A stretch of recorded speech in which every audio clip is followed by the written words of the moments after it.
So this morning, this always happens, it's in the shower. Anyway, this morning in the shower, I started having this, the phrase, the myth of authenticity, go through my mind. And then, of course, I thought, well, there's probably more than one. Anyway, that's why I called it part one. So we'll see how many more come. But I would say one of the biggest pieces that I bump up against in my work with people, and I think this comes up in a lot of areas, but I probably see it a lot because my whole life's body of work is built on authenticity. And so what I bump up against, or what I hear, maybe I'm bumping up against it, or what I hear kind of my clients and the people that I work with bumping up against, is this question of like, what is authentic for me? Like trying to find, it's like looking in and going like, is this the authentic part, or is this the authentic part? Which is the most authentic part? And also this question around, is it completely authentic? Like, how do I be my most authentic self? How do I express? And then also this question of like, well, there's this thing here, but or somebody said this, but it doesn't feel authentic. Like that doesn't feel like me. And so the thing I have to say to that is like the myth, I guess, that I want to bring up is like, there is no such thing as 100% authentic. There just isn't. And I'll speak for my own self personally and say, in any given moment, I could check in. I mean, I could check in right now, and I just have this thought that I think that somebody I'm supposed to have a call with. I'm like, what time is it? Did they just call me? So is that the most authentic part? There's another part that feels really excited about like wanting to express this piece. But there's another part that wants to go back and redo it because I'm like, fuck, I didn't really start the way I wanted to start. And plus I hate this, like I watch myself on video and I move more than I think I move, and so I get distracted by that. And then I feel this little bit of anxiety kind of like right below my heart. And then and so I could go all the way through. I could name so many different experiences I'm having and so many different thoughts. And if it was in connection to this particular relationship, something else would come up. And if it was about this part of my life, something else would come up. And so there's like maybe I'm more complex than your average monkey.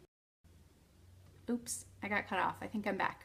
So anyway, maybe I'm more complex. Maybe women are more complex. There's all these sort of like pieces around it. But here's where I like to play.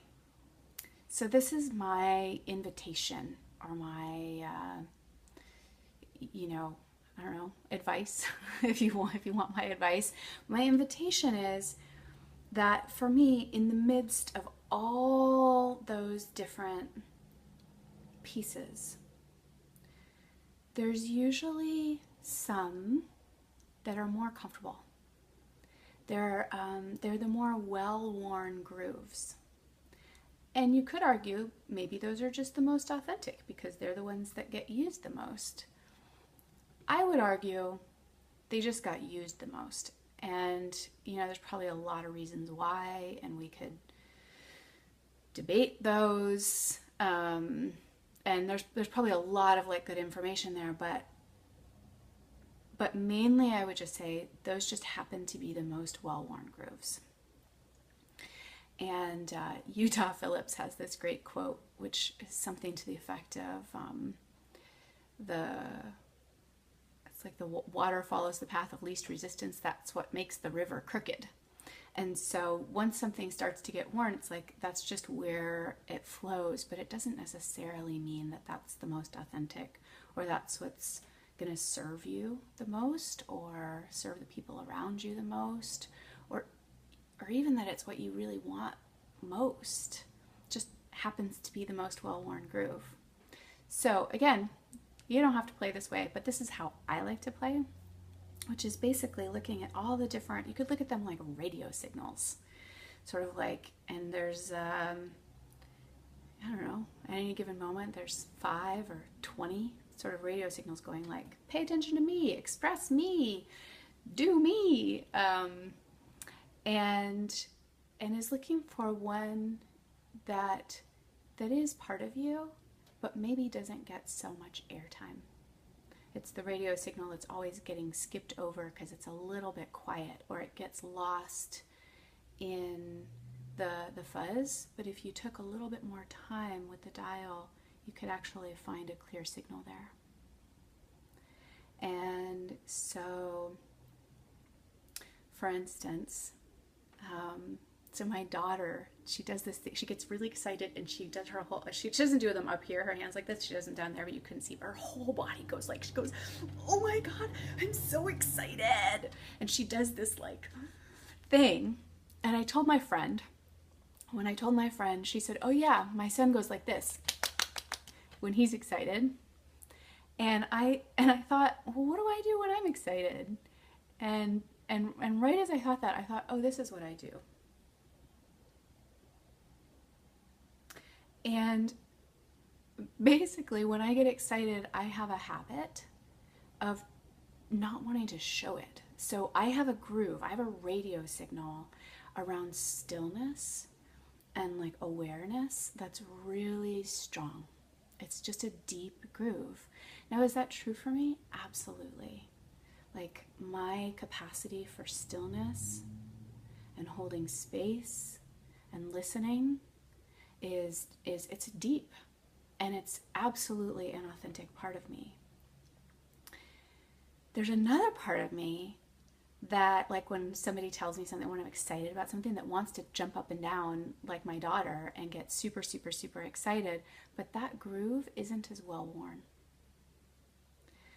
So with awareness, just starting to notice like, what are the parts of ourselves that are there and also true, but a little less worn?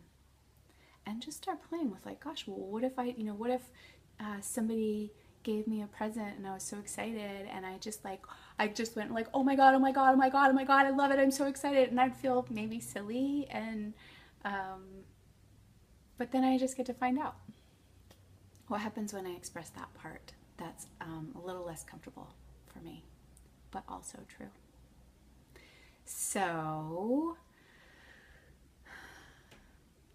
awareness comes first. I think even just that awareness of noticing the layers of things that are going on for you, that in any given moment you could choose somewhere between 2 and like 50 things that are authentic.